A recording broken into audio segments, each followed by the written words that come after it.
পুরো বাড়ি জুড়ে কোলাহল, মানুষ গিজগিজ করছে, বাচ্চারা পুরো বাড়ি জুড়ে ছোটাছুটি করছে। আমাদের বাগান বড় হওয়ায় সেখানেই বিয়ের আয়োজন করা হয়েছে। ভাইয়ারা সবাই বাগানে ব্যস্ত, এক একজন এক এক দায়িত্বে আছে। আদ্র ভাই যেখানে খাবার রান্না হচ্ছে সেই দায়িত্বে আছে। বেলকনি থেকে তাকে স্পষ্ট দেখা যাচ্ছে, গায়ে টি শার্ট ভিজে শরীরের সাথে মিশে রয়েছে, তবুও যেন তাকে সুন্দর লাগছে। এক ধ্যানে কতক্ষণ যে তার দিকে তাকিয়েছিলাম সে খেয়াল নেই। হুশ ফিরল রোশনির ডাকে। আপু, তুমি এখনো রেডি হওনি? একটু পরেই তো বরযাত্রী চলে আসবে। রোশনির কথা শুনে তৈরি হতে গেলাম। ঈশিতা আপু রুমে সবার ভিড় লেগেছে। আমি, ইভা, রোশনি আরও অনেকে মিলে সাজুগুজু করছি। একটু পর পর এক একজন এসে আপুকে দেখে যাচ্ছে। ঈশিতা আপুকে মেকআপ আর্টিস্ট সাজাচ্ছে। আপুর একটাই কথা, তার বিয়েতে তার চেয়ে বেশি সুন্দর যেন কাউকে না লাগে। আমরা আমাদের মতো সাজগোজ করছি, এমন সময় নিচ থেকে শোনা গেল, বর এসেছে, বর এসেছে। সাজগোজ বাদ দিয়ে সবাই ছুটছে সেদিকে। আমিও নিজেকে শেষবারের মতো আয়নায় দেখে নিলাম, অতপর লেহেঙ্গা দুহাতে তুলে দৌড় দিলাম। সিঁড়ি দিয়ে নেমে যেতে নেব এমন সময় কেউ হাত টেনে ধরলো। ভারী লেহেঙ্গা আর নিজেকে একসাথে সামলাতে না পেরে সামনের মানুষটার বুকে আছাড় খেলাম। আজু ভাই আমায় ঠিকঠাকভাবে দাঁড় করিয়ে দিয়ে বললেন, নিজেকে সামলাতে পারে না, মেয়ে আসছে ভারী লেহেঙ্গা পরতে। তার কথা শুনে মেজাজটা খারাপ হয়ে গেল।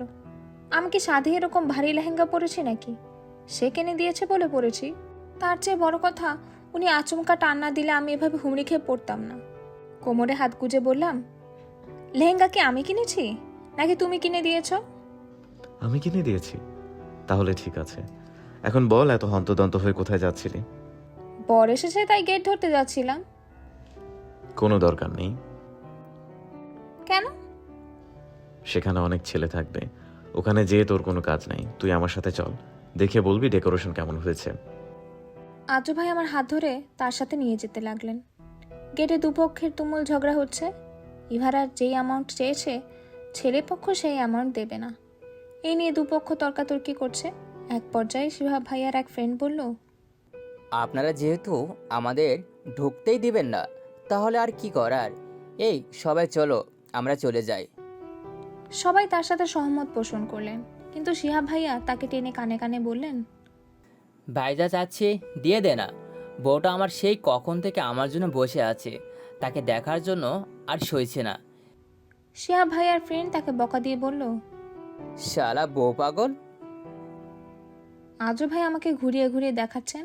দেখানো শেষে জিজ্ঞাসা করলেন, সাজানো কেমন হয়েছে? ইস, একদম জঘন্য, কে সাজিয়েছে বলো তো?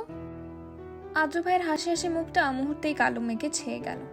করুণভাবে তাকে জিজ্ঞেস করলো, সত্যি জঘন্য হয়েছে? আদ্র ভাইয়ের মুখের এক্সপ্রেশন দেখে হাসি পাচ্ছে। বেচারার করুণ অবস্থা। হাসি আটকাতে না পেরে ফিক করে হেসে দিলাম। বোকা ছেলে, সাজানোটা খুবই সুন্দর হয়েছে। আমি তো এমনিই মজা করছিলাম। তবে রে, আমাকে আর পায়কে আদ্র ভাই আমার পিছু আসতে গিয়েও আটকে গেলেন। তাকে একে যেন ডাকছে। বিয়ে বাড়িতে ইভা রোশনির সাথে ঘুরে বেড়াচ্ছি, কিন্তু বিরক্তির বিষয় হচ্ছে সে কখন থেকে একটা ছেলে আমাদের আশেপাশে ঘুরঘুর করছে। ইচ্ছে করছে উষ্টা দিয়ে দূরে পাঠিয়ে দিই, কিন্তু সেটা করা যাবে না, কারণ ছেলেটা শিহাব ভাইয়ের কাজিন। কি আর করার, মেজাজ খারাপ নিয়েই দাঁড়িয়ে আছি। একটু পর কোথা থেকে আদ্র ভাই এসে হাত ধরে বললেন, আমার সাথে চল। আদ্র ভাই আমাকে সেখান থেকে নিয়ে আসতে আসতেই বিড়বিড় করে বললেন, পুরান পাগলের ভাত নাই, নতুন পাগলের আমদানি। বিড়বিড় করে বললেও কথাটা আমার কানে এলো। ওনার কাণ্ড দেখে মিটি মিটি হাসছি। আমাকে ঈশিতাপুর কাছে বসিয়ে দিয়ে বললেন, এখানেই থাকবি, কোথাও যাবি না। আমি মাথা নেড়ে সায় জানালাম। ঈশিতা আপু আর আমি গল্প করছি, এমন সময় মেজো আম্মুর আগমন ঘটল। মেজো আম্মুর চোখে পানি চিকচিক করছে। একমাত্র মেয়ের বিয়ের দিনে কষ্ট তো হবেই। ঈশিতা আপু আমাদের পরিবারের বড় মেয়ে হওয়ায় তাকে সবাই অনেক বেশি ভালোবাসে। মেজো আম্মু আর ঈশিতা আপু দুজন দুজনকে জড়িয়ে কান্না করছে। অজান্তে কখন আমার চোখও ভিজে গেল নিজেও জানি না। মেয়েদের জীবনটা এমন কেন? ভালোবাসার মানুষটার সাথে থাকার জন্য নিজের পরিবারকে ছেড়ে যেতে হয়। আচ্ছা, আমার সাথে যখন আদ্র ভাইয়ের বিয়ে হবে তখন কি আমাকে আমার পরিবার ছেড়ে যেতে হবে? এর মাঝে ঈশিতা আপুকে নিচে নিয়ে যাওয়ার জন্য ডাক পড়ল। ইভা, রোশনি, আপুর কাজিনরা মিলে ওকে নিয়ে গেল। আমি এখনো ভাবনায় বসে আছি, এমন সময় পাশ থেকে কারো ধাক্কায় ধ্যান ভাঙলো। কিরে ভাবনার রানী, এখানে বসে কি ভাবছিস? আমার কি হলো জানি না, ঘোরের মাঝে আদ্র ভাইকে জিজ্ঞেস করে বসলাম, আচ্ছা আদ্র ভাই, আমাদের বিয়ের পর কি আমাকেও এভাবে সবাইকে ফেলে রেখে চলে যেতে হবে? পাগলি মেয়ে, আমাদের বাড়ি আর তোদের বাড়ি 10 থেকে 15 মিনিটের রাস্তা, যখন ইচ্ছে তখন চলে আসবি। আদ্র ভাইয়ের কথা শুনে ঘোর কাটলো। কাকে কি বলে ফেলেছি এখন বুঝতে পারছি। ছি, কি লজ্জার বিষয়টা। এখন আদ্র ভাইয়ের দিকে মুখ তুলে তাকাবো কিভাবে? লজ্জা লাগবে যে। আদ্র ভাই নিশ্চয়ই ভাবছে আমি তাকে নিয়ে সারাক্ষণ এসব আবল তাবল ভাবি। লজ্জায় মাথা কাটা যাচ্ছে আমার। আদ্র ভাই আমার অবস্থা দেখে উচ্চস্বরে হেসে দিল। নিজেকে যথাসম্ভব স্বাভাবিক রাখার চেষ্টা করে বললাম, কি হয়েছে, এভাবে হাসছো কেন? একটা কথা ভেবে হাসছি। কি? আদ্র ভাই কাছে এসে চোখে চোখ রেখে বলল, এই যে রৌদ্রময় পুরোপুরি আমার ভাবনায় ডুবে যাচ্ছে, তার ভাবনার শহরে আমার বিচরণ হতে শুরু করছে, তার সত্তায় আমার অস্তিত্ব অনুভব করছি। আদ্র ভাইয়ের কথায় মাথা নিচু করে নিলাম। দুজনের মাঝে নীরবতা। আদ্র ভাই কিছুক্ষণ আমার দিকে তাকিয়ে থাকলেন, অতঃপর যেতে যেতে বললেন, এখন বিয়ে পড়ানো হবে, দেখলে তাড়াতাড়ি আয়। মাঝে কেটে গেছে কয়েকটা দিন। আপু আর শিহাব ভাই বিয়ের পর এসে দেখা করে গেছে। ইভান ভাই সেই যে এসেছে, এর মাঝে আমার সাথে তার কোনো কথা হয়নি। কথা হয়নি বলতে আমিই তাকে এড়িয়ে গিয়েছি যথাসম্ভব। তিনি অনেকবার কথা বলতে চাইলেও আমি তাকে সেই সুযোগ দেইনি। বিকেলে পড়তে বসলে টেবিলে চিরকুট দেখে অবাক হয়েছিলাম। সেখানে লেখা ছিল, আমি জানি আমি তোর কাছে অপরাধী। আমি নিজের ভুল বুঝতে পেরেছি। আমায় কি একবার ক্ষমা চাওয়ার সুযোগ দেওয়া যায় না রোদ?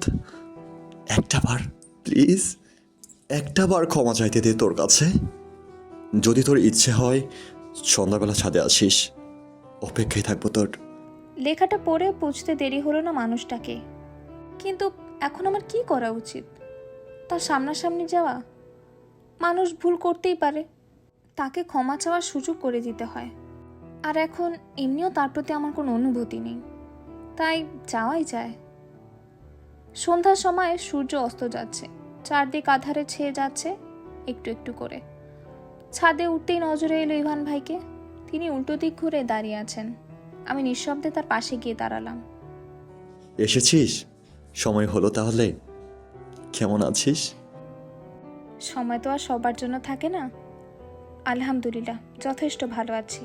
আমাকে তো জিজ্ঞেস করলি না কেমন আছি আমি। ভালো থাকার জন্যই তো আমার জীবনটা নষ্ট করেছেন।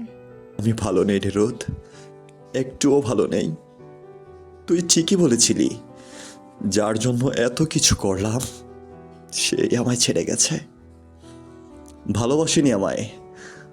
আমি শান্তিতে নেই রোদ। তোর সাথে অন্যায় করে আমি যেই শাস্তি পাচ্ছি, প্লিজ আমাকে ক্ষমা করে দে।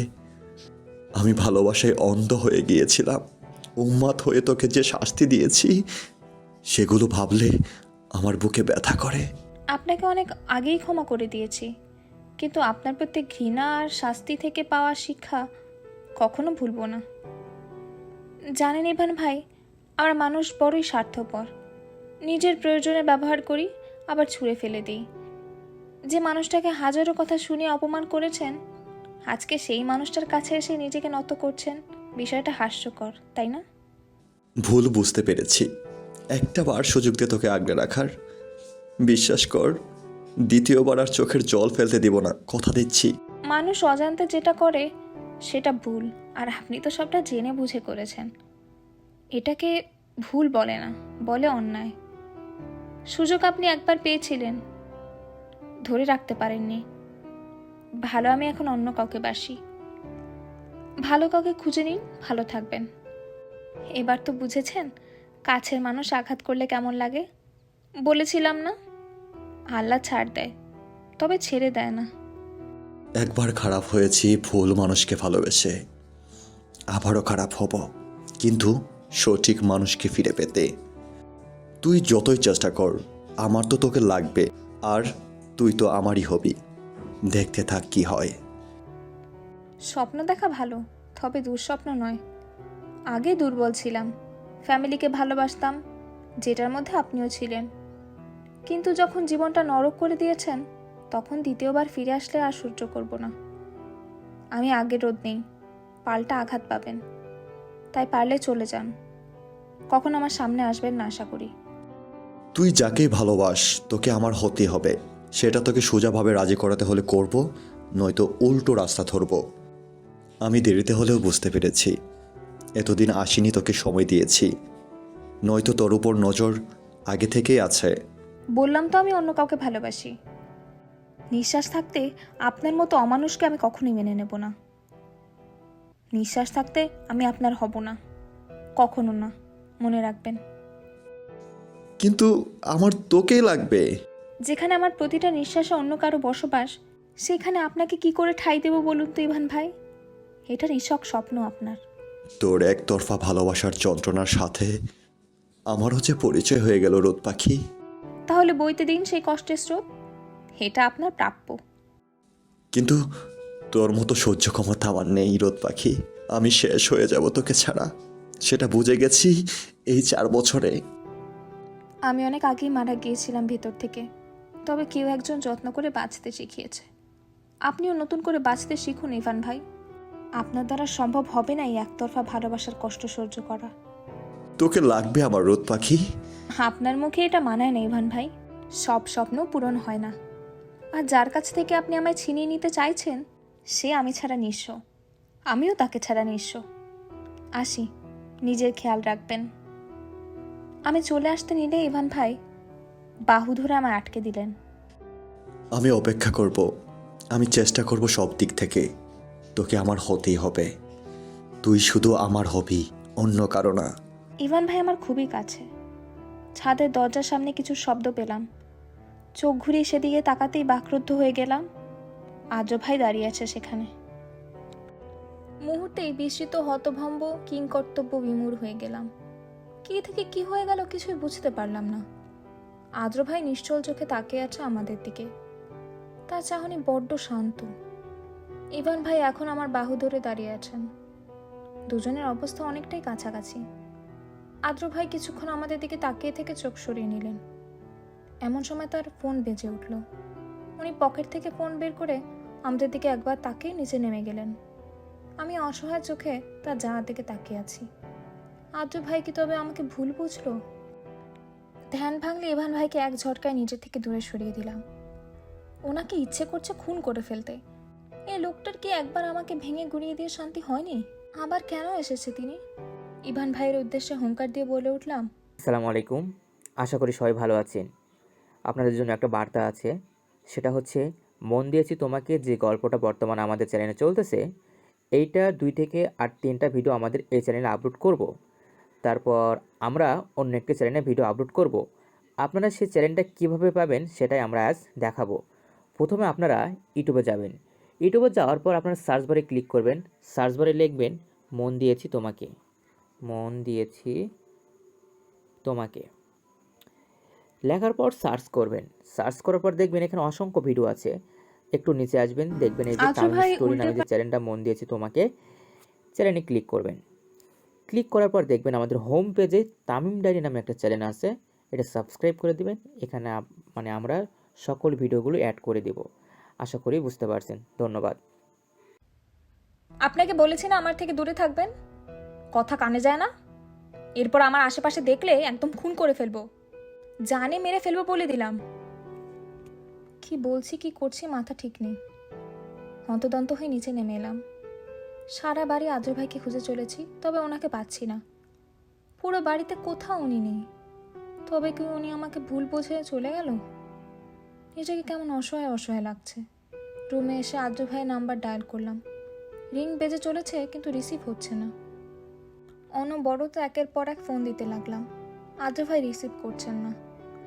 ইচ্ছে করছে হাত পা ছড়িয়ে ছিটিয়ে কান্না করি। হলেও তাই, চোখ বেয়ে পানি পড়তে লাগলো। কোনো মতেই কান্না আটকাতে পারছি না। মনের মাঝে একটাই প্রশ্ন, তবে কি আদ্র ভাই আমাকে ভুল বুঝলেন? মাথায় কারো উষ্ণ স্পর্শ অনুভব করতে পারছি। কেউ একজন খুব যত্ন করে মাথায় হাত বুলিয়ে দিচ্ছে। ঘুমটা হালকা হয়ে গেল। পিট পিট করে চোখ খুলে সামনের মানুষটাকে দেখে উঠে বসে হুট করেই জড়িয়ে ধরলাম। সামনের মানুষটা আচমকা এমন আক্রমণে পেছন দিকে একটু হেলে গিয়েও নিজেকে সামলে নিল। আলতো হাতে নিজের সাথে জড়িয়ে ধরলো আমায়। মাথায় হাত বুলিয়ে দিচ্ছে পরম যত্নে। শান্ত কণ্ঠে জিজ্ঞেস করলো, ভয় পেয়েছিস? মাথা নেড়ে না জানালাম, মুখে কোনো উত্তর দিলাম না। দুজনের মাঝেই নীরবতা।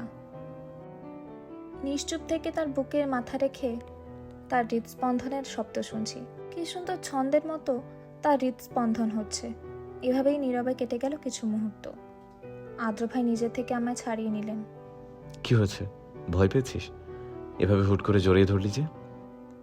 আদ্র ভাইকে দেখে বিকেলের কথা মনে পড়ে গেল। সে কি জঘন্য পরিস্থিতি। নিমিষের চোখে পানি জমতে শুরু করলো। তুমি কি আমার ভুল বুঝেছো আদ্র ভাই? বিশ্বাস করো, ইভান ভাই আমায় ক্ষমা চাওয়ার জন্য ডেকেছিল, তাই গিয়েছিলাম। তুমি চাইলে আমি প্রমাণও দিতে পারি যে ইভান ভাই আমায় কেন ডেকেছিল। তবুও তুমি আমায় ভুল বোঝো না প্লিজ। বলতে বলতে চোখে পানি গড়িয়ে পড়লো। আদ্র ভাই কেমন অবাক চোখে আমার দিকে তাকিয়ে আছেন। অতঃপর দু হাতে আমার চোখের পানি মুছে দিলেন। গালে হাত রেখে আদুরে কণ্ঠে বললেন, কাঁদে না। একদিন বলেছি না, আমার রুদ্রময়ের চোখে পানি মানায় না, তাকে হাসি খুশি রূপে মানায়। তুমি বলো, তুমি আমায় ভুল বুঝেছো কি? আদ্র ভাই আমার চোখের দিকে তাকালেন। তার তীক্ষ্ণ চোখের চাহনি। চোখে চোখ রেখে বললেন, আমি আমার নিজের সত্তাকে অবিশ্বাস করতে পারি, তবে আমার রুদ্রময়ীকে নয়। আমি জানি আমার রুদ্রময়ী সদ্য ফুটে ওঠা পদ্মের ন্যায়, যার মাঝে আছে এক রাস মুগ্ধতা। তাই ভুল বোঝার প্রশ্নই আসে না। সত্যি তুমি আমায় ভুল বোঝোনি? হ্যাঁ, সত্যি। সেই সময় কোথায় গিয়েছিলে? আমি নিচে নেমে সারা বাড়ি খুঁজেছি তোমায়, কিন্তু পাইনি। তোমায় কতগুলো কল দিলাম, একবারও রিসিভ করলে না কেন? জানো তখন আমার কেমন লাগছিল? নিজেকে অসহায় লাগছিল। সরি রোদ্রনা, তখন অফিস থেকে একটা ইম্পর্টেন্ট কল এসেছিল, তাই তাড়াতাড়ি করে চলে গিয়েছিলাম। আর ফোন সাইলেন্ট ছিল, তাই খেয়াল করিনি। এতদিন অফিসে না যাওয়ায় কিছু সমস্যা হয়েছিল, সেগুলো নিয়ে আলোচনায় বসায় ফোনের দিকে খেয়ালই ছিল না। তার কথা শুনে গাল ফুলালাম। যার জন্য আমার এত টেনশন, সে কিনা অফিস নিয়ে ব্যস্ত, এও মানা যায়? আমি তোমার সাথে আর কথাই বলবো না। তুমি আমার সামনে থেকে যাও, না হয় গুলি মেরে তোমার খুলি উড়িয়ে দেব। সরি বললাম তো। তোমার সরির গুষ্টি গিলাই। এই দেখ, কান ধরছি, তাও মন খারাপ করিস না প্লিজ। কথা নাই তোমার সাথে। গাল ফুলিয়ে বসে রইলাম। আদ্র ভাই অসহায়ের মতো আমার দিকে তাকিয়ে আছে। কি করবে ভেবে পেল না। কান ধরে আবারও সরি বলল। আমি মুখ ঘুরিয়ে রেখেছি। আদ্র ভাই কান ছেড়ে হাত পকেটে ঢুকালেন। দু হাত ভর্তি কিটক্যাট নিয়ে আমাকে শুনিয়ে শুনিয়ে বলা শুরু করলেন, কিটক্যাট দেখে লোভ লাগছে। আর চোখে তাকাচ্ছি আদ্র ভাইয়ের দিকে। তিনি আমাকে দেখিয়ে দেখিয়ে একটা কিটক্যাটের প্যাকেট ছিঁড়ছে। আমার সামনে বসে কেউ আমার পছন্দের কিটক্যাট খাবে, বিষয়টা মানতে পারছি না। আদ্র ভাই ধীরে ধীরে কিটক্যাটের পিস মুখের দিকে নিচ্ছে। উঠে গিয়ে তার হাতের কিটক্যাটের পিসটা মুখে নিয়ে নিলাম। আমার কাণ্ডে আদ্র ভাই হেসে দিল। তার হাতের সব কিটক্যাটগুলো নিয়ে পাশে বসে খেতে খেতে বললাম, আজকে কিটক্যাটের জন্য বেঁচে গেলে, না হয় এই রাগ আগামী 10 দিনেও কমতো না। জানি আমার রুদ্রময়ী কিটক্যাট দেখলে আমার উপর রাগ করে থাকতেই পারবে না, তাই তো বুদ্ধি করে নিয়ে এসেছি। বুদ্ধিটা ভালো না বল? ভালো, তবে শুধু কিটক্যাটে চলবে না, আরও কিছু লাগবে। কি লাগবে বল, আমি এক্ষুনি এনে দিচ্ছি। ঘুরতে যাব, নিয়ে চলো। বাসায় থেকে থেকে বিরক্ত লাগছে। এখনই যাবি? হ্যাঁ। ঠিক আছে, তাহলে রেডি হয়ে নিচে আয়। আদ্র ভাই চলে গেলেন। আমি খুশি মনে রেডি হচ্ছি। কালো রঙের 3 পিস পরে অল্প একটু সেজে নিলাম। সিঁড়ি বেয়ে লাফিয়ে লাফিয়ে নামছি ফুরফুরে মনে। ড্রয়িং রুম ক্রস করতে যাব এমন সময় একজনকে দেখে মুখে বিরক্তি চলে এলো। থাকুক সে, তাতে আমার কি। এরই মাঝে ডাক পড়লো, রোদ হলো তোর, তাড়াতাড়ি আয়। তার দিক থেকে মুখ ঘুরিয়ে নিয়ে বাইরে চলে এলাম। গাড়ির কাছে আসতে আদ্র ভাই গাড়ির দরজা খুলে দিল। আমায় বসিয়ে নিজে ড্রাইভিং সিটে বসে পড়ল। গাড়ি স্টার্ট দিলে জিজ্ঞেস করলাম, আমরা কোথায় যাচ্ছি আদ্র ভাই? গেলেই দেখতে পাবি। আদ্র ভাই গাড়ি চালাচ্ছেন আর আমি তার পাশে বসে আছি। ফুরফুরে বাতাসে মনটা নিমিষেই ভালো হয়ে গেল। আদ্র ভাই এক মনে গাড়ি চালাচ্ছেন আর আমি তাকে আর চোখে তাকিয়ে দেখছি। নেভি ব্লু শার্ট, কালো প্যান্ট, হাতে ঘড়ি। শার্টের হাতা কোনই পর্যন্ত গোটানো। আর চোখে না তাকিয়ে সরাসরি দেখতে পারিস, আমি মাইন্ড করব না। এই আদ্র সম্পূর্ণ তোর। তোর ধরা পড়লে যেমন হয় আমার অবস্থাও তেমনই। একটু লুকিয়ে লুকিয়ে দেখছিলাম, তাও ধরে ফেলল। তবে ধরা দেওয়া যাবে না। তোমায় কে বললো আমি তোমায় দেখছিলাম? আমি তো ওপাশের ভিউ দেখছিলাম। ওপাশে দেখার মতো এমন কিছু নাই যে আর চোখে দেখতে হবে। সত্যিটা স্বীকার করে নে। হ্যাঁ দেখছিলাম তো, আমার ভাইকে আমি দেখছি, তাতে তোমার কি? আদ্র ভাই গাড়ি সাইড করে আমার দিকে ঘুরলো, ভ্রু কুচকে জিজ্ঞেস করলো, আমি তোর কোন জন্মের ভাই শুনি? এই জন্মের ভাই? আমি কি তোর মায়ের পেটের ভাই যে সারাদিন ভাই ভাই করিস? ভাই ভাই করবো না তো কি জামাই জামাই করবো? একদম আমার মনের কথা বলেছিস। তুই যদি চাস জামাই ডাকতেই পারিস, আমার কোনো সমস্যা নাই। বেশি কথা না বলে গাড়ি চালাও তো।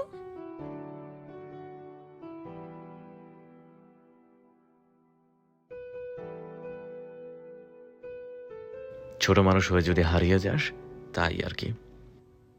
আমি কোনো কথা বললাম না। আশেপাশে কপত কপতিদের মেলা, নদীর পাশে একটা পার্কের মতো আছে। দুজনে হাতে হাত রেখে হেঁটে চলেছি। নদীর পাশটায় মনোরম পরিবেশ, স্নিগ্ধ বাতাস বইছে। নদীর পাড়ে নিয়ে এলে যে?